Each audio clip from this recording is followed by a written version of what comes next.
Welcome to the Copeland Coaching Podcast, where it's all about turning your job search into a slam dunk. Your host is Angela Copeland.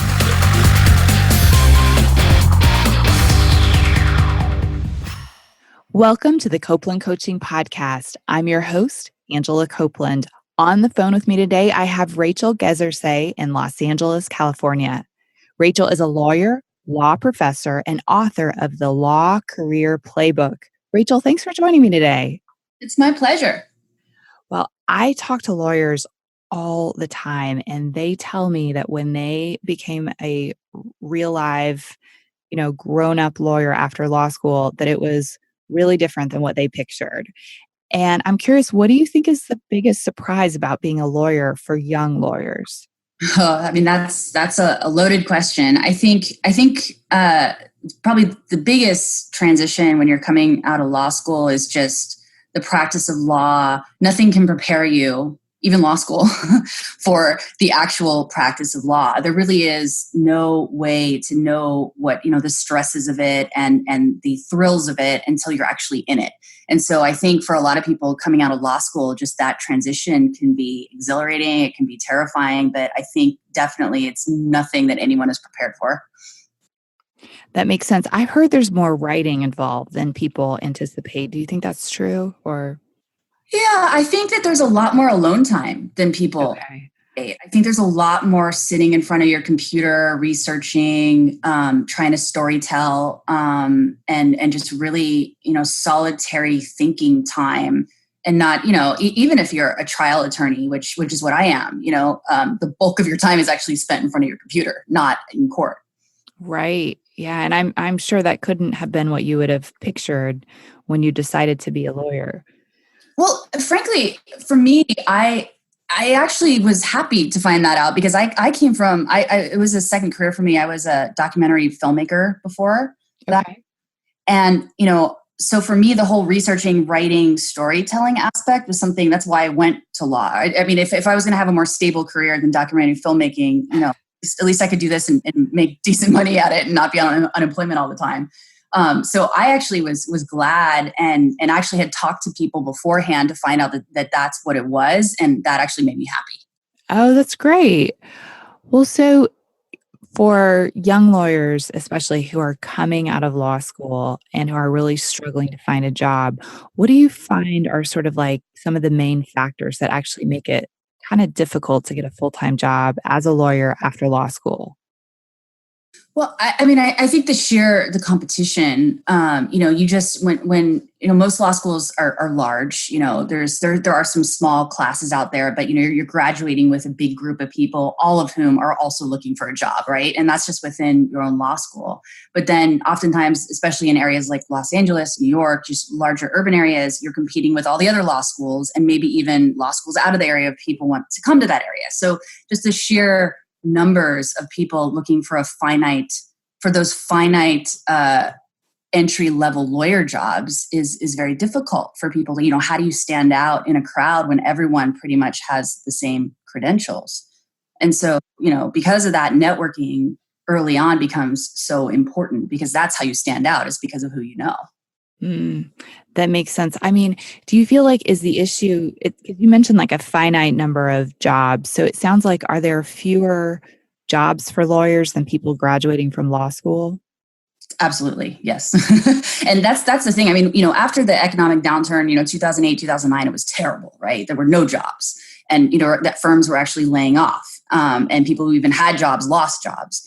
And since then, the legal job market has certainly recovered. But for entry-level jobs, it actually has stayed pretty stagnant. And, even the big firms, back when I was hired, my class at Jones Day, my big law firm, we were a class of 16 that they hired. And nowadays it's something like 4 or 5, maybe 6. So it's really cut down even at the big law firms. Oh, that's interesting. When you mentioned the downturn, sort of like 2008, 2009, that caused layoffs, I mean, what kind of determines when a law firm lays off or when they hire? Like, what's sort of the driving force there? I mean, frankly, I was really lucky because I was already working at Jones Day at the big firm at that time, and they didn't. My particular firm didn't lay off, and I think so I can only speak from that experience because I didn't go through that. But one of the things, and it actually became a recruiting tool for us, was the reason why was because Jones Day in particular was so financially stable. They didn't have debt. That firm, that big law firm, doesn't operate on debt ever. It never did, and it's always been. It's funny, when I was being recruited to Jones Day, people told me, well, maybe you shouldn't go there because they don't give bonuses. They pay less. They don't pay market. That's what people would say. But actually, they pay very well, and they pay based on merit. And it's just it's just run so incredibly well. So they survived. They didn't have to do that. But other firms that had that would pay these massive bonuses and these high salaries and that were living the high life, in the early 2000s, those were the firms that were laying off massive amount of attorneys. So, I mean, that's all I can say, but that's all anecdotal. Oh, that's really interesting. Yeah. Well, so you mentioned working at a firm. I think there's other options like going in-house, at a big corporation, or maybe working at a nonprofit or working for the government even. When you're thinking about somebody who's just coming out of law school, is there a certain path that you think is the best option of those choices? This is the thing. That's the beauty of the law, right? There are so many options, but that's why, in my book and in my talks and in my class that I teach, I advocate so much for reaching out and plugging into the profession to talk to the people actually doing this work to figure out what is right for you, because every person is different. And every person has different things that are going to make them happy. Happy waking up in the morning and excited for a job versus just dreading that lawyer job that they have, right? And there are a lot of unhappy lawyers, and that's just, everybody knows that. There's a lot of people where it's sort of the golden handcuffs job where they have it, they get paid well, but they're miserable in what they do. And it's because they didn't get in touch with what they actually wanted to do early on as a young lawyer. And that's why I'm so passionate about even before you go to law school, when you're thinking potentially about undertaking that debt and going in, you should really meet lawyers and find out what they really do. Find out what their actual day-to-day looks like, and see if you can see yourself in their shoes, and see if that makes you happy or makes you just want to shoot yourself after hearing what the realities are. So really what it is the way that people can determine, what potential paths they might want to pursue is by plugging in early and finding out what those paths entail. I think that's a really good point. It's interesting. I don't know that I've ever really met a lawyer who is excited to be a lawyer. Maybe one. I know a lot of lawyers, and they sometimes come to me to ask about becoming something other than a lawyer. But I'm curious from your perspective, like, what's sort of the decision path for someone who's young and deciding on law school? Is it usually like they kind of pick it on their own, or is their family kind of influencing them? Is there like a common theme? No, I think family influence certainly has, power in some people's lives. I think school influence and mentor influences also can mean a lot. If you're going to law school or even college and you connect with a mentor in your life who's really powerful and they're doing something, that's gonna have impact on you, right? Mhm. So, but family influence, and then just people. I think a lot of my students, they're trying to better themselves. I mean, they see it as a path towards financial freedom, as a path towards not being bored, or not having a job where they can take power for themselves. And I relate with that because that's why I went into it. I really felt like being a lawyer, knowing the law, being able to self-advocate and advocate for others would just make me feel and be more powerful than I felt as just an artist, frankly. That makes a lot of sense. It's interesting as we're sort of talking about these different options for, like whether it's going in-house or working in a nonprofit or that kind of thing.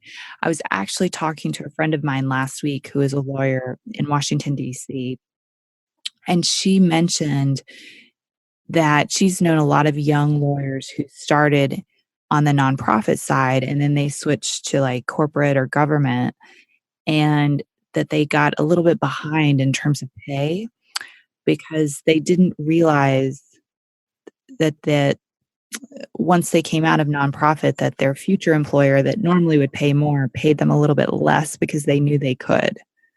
That's terrible.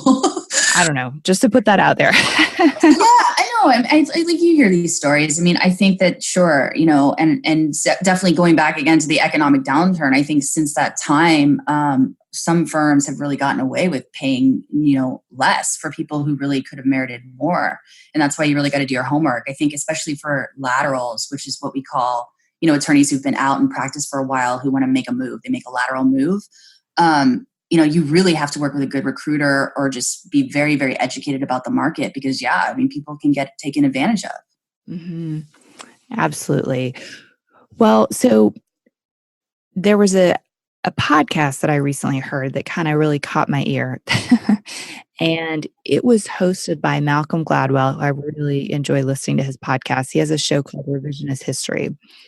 And he took really a deep dive kind of into how you get into law school and sort of how you get your first job and that sort of thing. And as one of the episodes started, he did 2 episodes about this. And as one of them started, he was playing some audio from the late Supreme Court Justice Scalia. And Scalia is speaking to a group of law students at a school that's ranked, I think it was like number 72 in the country. And one of the students stood up and she said really passionately, what do smart, hardworking students need to do to be outrageously successful in the law? And like she was so excited and really young and excited to be there. And Mr. Scalia said, and I'm just quoting here, he said, I can't afford a miss. I just can't. So I'm going to be picking from the law schools that are basically the hardest to get into.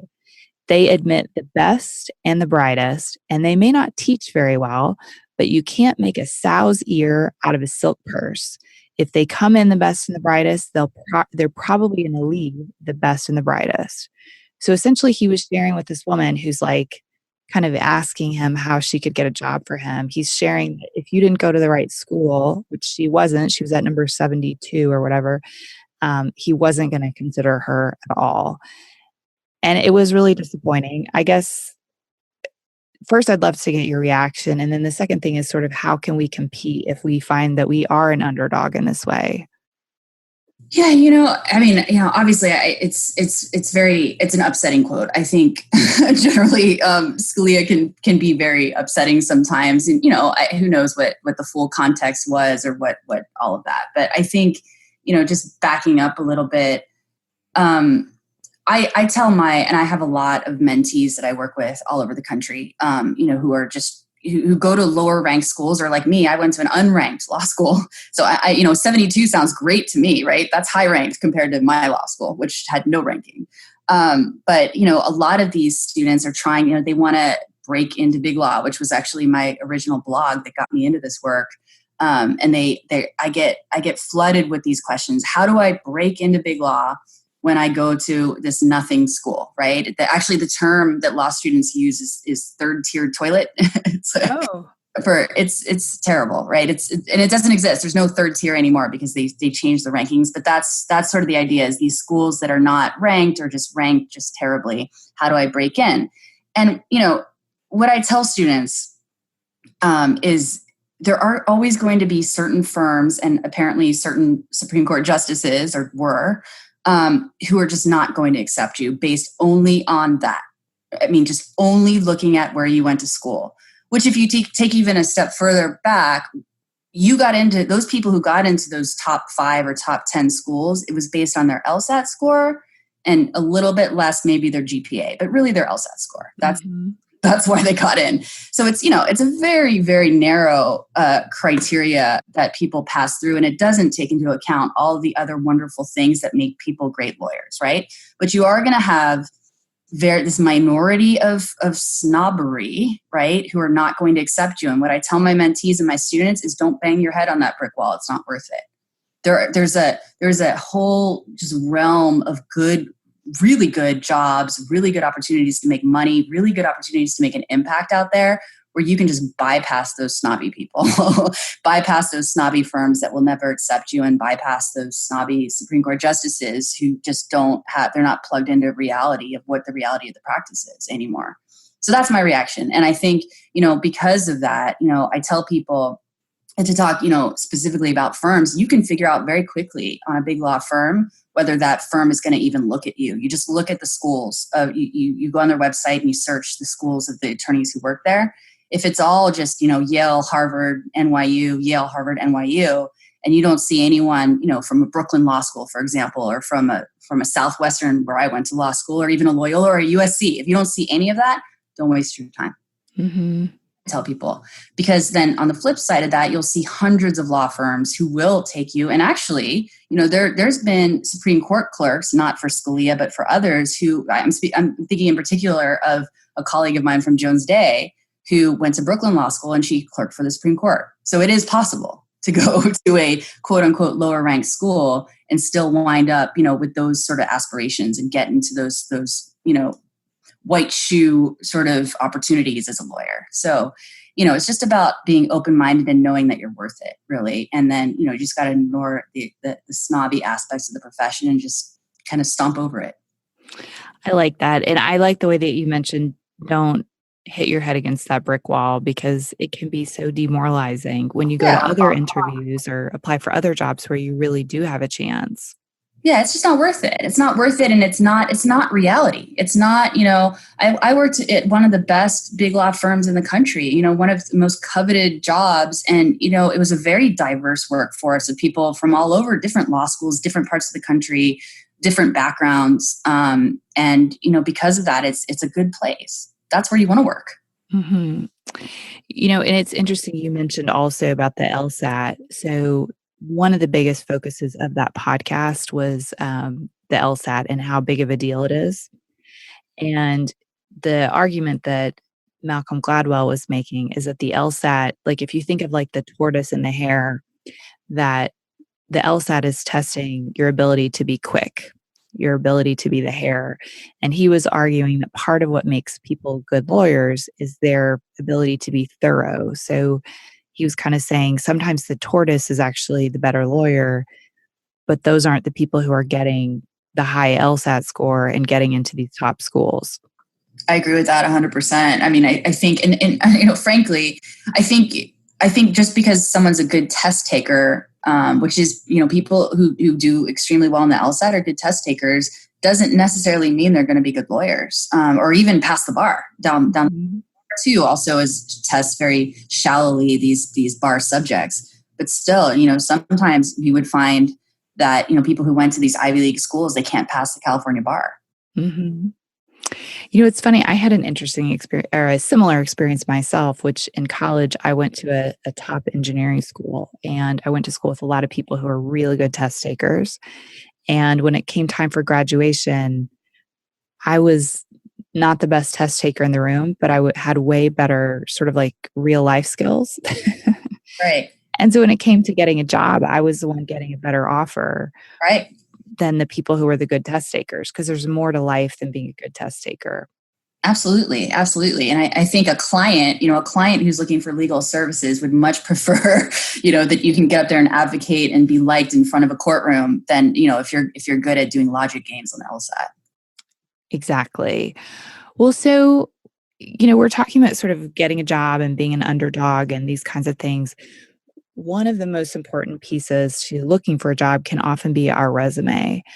And I'm curious from your perspective, is there anything in particular that we should keep in mind about our resume when it comes to getting a job in law? Well, right. And I teach a whole in my class, and there's several chapters in my book actually that are dedicated to this idea of how important a resume is, but also how important it is to have to really build out and be in touch with your narrative, what you're selling, your elevator pitch, right? And have all of your marketing documents, as I call them, the resume, the cover letter, all of those should be in line with this narrative of what you're looking for and what you already know about what you're looking for, right? So, everything that's written on your resume as far as how you tell your story how you put forth your prior expertise and what you can bring to the table at this new firm should be aligned with what your vision and your goals are. So, and that comes out of really deep research into what you're looking to do, right? The job that your dream job, what you're looking to attain. You really need to do a lot of background work into what that actually is, speaking with people who actually do it, so that the lingo, the actual words and way you phrase them in the resume rings true for the reader. They actually, when they're reading it, it's almost like someone from their own office had written it, right? It needs that level of specificity because that will really set people apart. And the only way you get there is by doing which is the absolute tenet of my program is the informational interview. Right? Like really digging in and plugging in with people at these firms or at the government or whatever it is you're interested in and learning how they talk about themselves and then writing your resume that way. It's a really good idea. How long do you recommend a resume should be? For lawyers, it's 1 page. I unless, especially entry-level lawyers, it cannot be more than 1 page. I think it just, especially, the law firm recruiting process is really interesting. At big firms, they have recruiting departments that will screen these. So they have a little bit more time, but often at smaller or mid-sized firms or even the government, they don't have time. They beyond a page is just going to offend people. Mm-hmm. So it's really good to pack it in. If you are someone who has, 5-10 years of experience, then it's okay to go on to the second page as long as it's relevant and it makes sense to have that and you're not selling yourself short. But I tell my entry-level students, stick to a page. That makes sense. So what if it's someone who is, let's say, near the end of their careers? Let's say they've been a lawyer for 20 or 30 years and they're kind of looking for their last job where they just want to work for a few years and they've just got tons of experience. Are you okay if it gets longer, or do you still think the 2 pages is where they need to keep it? I mean, I think it also depends on what they're doing. I mean, I think if they're a partner level person, for example, and they have a book of business, then, maybe part of their resume is describing what that book looks like. And that's what would intrigue the reader. Or if they have, if they're a trial attorney and they've done, a whole bunch of trials and they have these accolades or awards or things like that, then yeah, I mean, certainly you could go on to the other pages. I think in that instance, it really would be a case by case basis. And I also, for that person, would recommend really working with a recruiter, because the recruiter will know how to put that resume together. Right. That's a good point. The other thing I think that's really important, and I feel like it's especially important in something like law, is making sure that you have no typos or errors. No, I can't even tell you, that is an instant ding. Lawyers, attention to detail is, what we live and die by. And, it's brutal. And this has happened to my students before, where they have, they were great. The interview went great. And then they sent a thank you email that had a typo in it and they got dinged. So yeah, major cautionary. I tell my students, run everything by at least a second person. Everything you send, every communication, every email, every follow-up, every resume, another set of eyes needs to see it, because you will miss something, especially if you're applying for a whole bunch of things or you're busy or whatever. Someone else needs to see it and vet it for you. When you say a second set of eyes, do you suggest another lawyer, or could it be someone outside of law? It could be, it could be your husband, your wife, your friend, your sister, your neighbor, just a second set of eyes that's, fresh and not tired and not caught up in the minutia of applying for jobs. Because I think you get caught up in the stress of it and you miss things. That makes sense. And you also mentioned the importance of informational interviews. And I totally agree. So first of all, an informational interview is kind of where you're sitting down. It's almost like a networking meeting, like a coffee meeting. It's not a job interview per se. If we are interested to go and have an informational interview, but we've never done it before, how can we ask someone else to do an informational interview with us? Right. And that's, like I said, it's a huge part of my program. And I prep my students for several sessions about how to do that. Because, the first part of it is just doing the research to figure out, okay, who do I want to talk to? And, you know, you can start, especially law students or college students, they're often very nervous about this, you know, like no one's going to want to talk to me or I feel like I'm bothering people. And, you know, you're not, but people are busy, but they will make time for you as long as you stick around and you're flexible. But, you know, a lot of times what I tell them is, why don't you start with someone that you know already? Maybe it's someone from a prior job or a family member or someone who knows a family member or someone from school. And that can sort of make that first sort of foray into interviewing people about themselves easier for you because you kind of know them or there's some sort of warm connection there. And once you do that a few times, you get more comfortable and you get a better idea of how to interact with people in a professional setting and how to ask them questions. Because really, I mean, what I tell my students is these interviews and what makes them very different from a job interview is you are interviewing the person. They should be talking most of this interview, not you. You should be absorbing it. You should be the sponge. Because the whole purpose of these interviews are, number one, to make a connection, but number two, to educate yourselves about what this person does for a living. Mm-hmm. And it's an investment of time. I mean, you can't go into an informational interview assuming you're going to come out with a job. Like if that's never your goal, it's not going to work. I mean, it's an investment. Like you said, you're going to learn. And down the road, they may help you, they may not, you know? Right. It's a long game is what I tell my students. You're building something. And, you know, it's oftentimes these will be really awkward. And, you know, sometimes that's all you get out of it is just how to conduct yourself in a really awkward, embarrassing situation, because that's going to happen. It's just inevitable. But you come out of it a little bit more battle ready about how to be cool when the situation got weird. Right. That's a good way to put it. Well, so let's think about like if we say we get a job out of school and maybe we went to an in-house corporate role and we decide at some point, you know, I'd rather work for a firm, or alternatively, maybe we went to a firm and then we'd like to go in-house or somewhere else. I mean, sometimes this kind of switching can actually be pretty tricky. And if we're wanting to make that kind of switch, I mean, what tips do you have for us if we're thinking of switching? Yeah. So, and I think I have actually a couple stories in my book, like real people who went through this, especially because this happens to lawyers a lot, especially lawyers who went from firms to in-house, because that becomes sort of the dream for a lot of people is they don't like the billable hours. They're getting soul crushed at the firm and they get this idea that if they go in-house, their life is going to be so much better.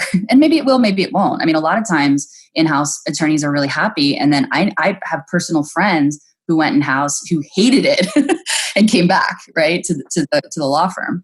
So, but anyway, the best tool to me for that is LinkedIn, right? Because you, and how it's worked actually for my mentees and my students is to set up these informational interviews with people who are in-house, build out a network that way, research them, find people on LinkedIn, put a list together and just start taking people to coffee and lunch and dinner or whatever, or in the hallway or phone calls, and really connect with people about what their role is at in-house. And once again, it's a long game. It's not about, will they give me a job, but it's more about learning what the transition was like for them, how they got their job, what their job looks like, and what advice can they share with you.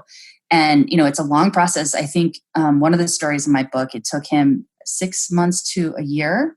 But by the end of it, he got a job. He was able to do it. He wasn't able to do it through a recruiter. He actually had to do it this way by building out these personal contacts through LinkedIn. Mm-hmm. It can take forever. It can take a long time. And I think the thing that's really tough when it does take a long time is that sometimes that job seeker will start to get feedback from random friends and family that they're doing something wrong. And sometimes they're not. Sometimes it just takes time. Yep. Yeah, no, that's right. And you have to, that's why I think the mindset of all of this is so important, that you have to embrace the failures and the rejections as you're still getting something out of it. And actually you're getting something maybe even more positive than a positive interaction, right?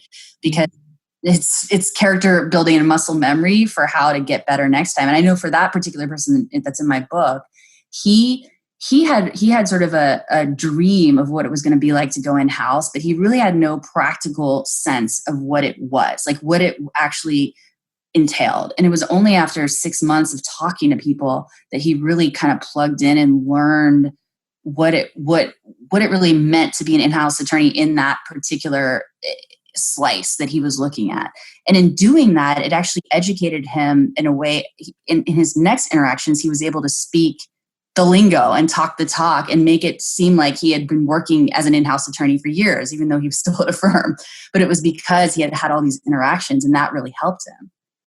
That makes a lot of sense. Yeah. I'm curious too, like, what if we're deciding that we want to switch states? I don't know a ton about it, but I think when you're practicing law, you're licensed in a certain state. Is that right?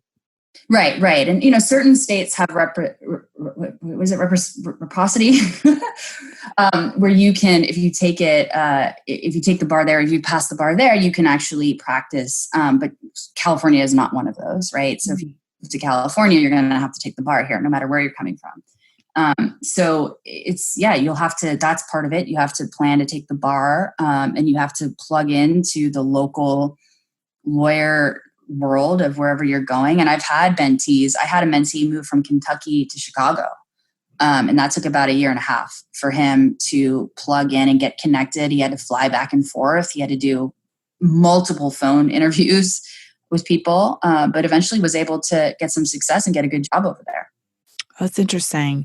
When you say plug into the local lawyer world, are there certain types of groups that you recommend, or do you just mean like this person was talking to people kind of individually and building up a network over time?